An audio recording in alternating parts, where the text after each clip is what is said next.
ಇಂದೇ ಡೌನ್ಲೋಡ್ ಮಾಡಿ ಮತ್ತು ನಿಮ್ಮ ನೆಚ್ಚಿನ ಶೋಗಳನ್ನು ಆನಂದಿಸಿ.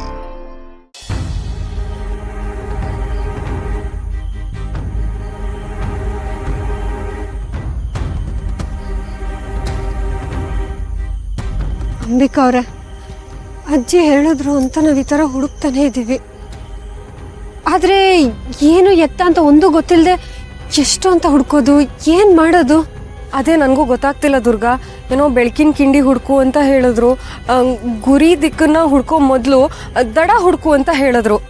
ಅಲ್ಲ, ಇದು ಹೀಗೆ ಅಂತ ನೇರವಾಗಿ ಹೇಳೋದಕ್ಕೆ ಇವ್ರಿಗೆಲ್ಲ ಏನು ಕಷ್ಟ? ಮೊದಲೇ ತಲೆಯಲ್ಲಿ ಒಂದಷ್ಟು ಗೊಂದಲ ಇರುತ್ತೆ, ಅದ್ರ ಜೊತೆಲಿ ಇನ್ನೊಂದಷ್ಟು ಪ್ರಶ್ನೆಗಳನ್ನ ಹುಟ್ಟಾಕ್ತಾರೆ. ಅದೇ ನನಗೂ ಗೊತ್ತಾಗ್ತಿಲ್ಲ ದುರ್ಗಾ. ಆದರೆ ಅಜ್ಜಿ ಹೇಳೋ ಮಾತು ನಮಗೆ ಆವಾಗ ಅರ್ಥ ಆಗದೆ ಇದ್ರು, ಆದರೆ ಆಮೇಲೆ ಸ್ಪಷ್ಟವಾಗಿ ಅರ್ಥ ಆಗತ್ತೆ. ನನಗೆ ಇಂಥದ್ದು ತುಂಬ ಅನುಭವಗಳಾಗಿದ್ದಾವೆ. ಎಷ್ಟೊಂದು ಸಲ ನನಗೆ ದಾರಿ ಕೂಡ ತೋರಿಸಿದ್ದಾರೆ ಗೊತ್ತಾ?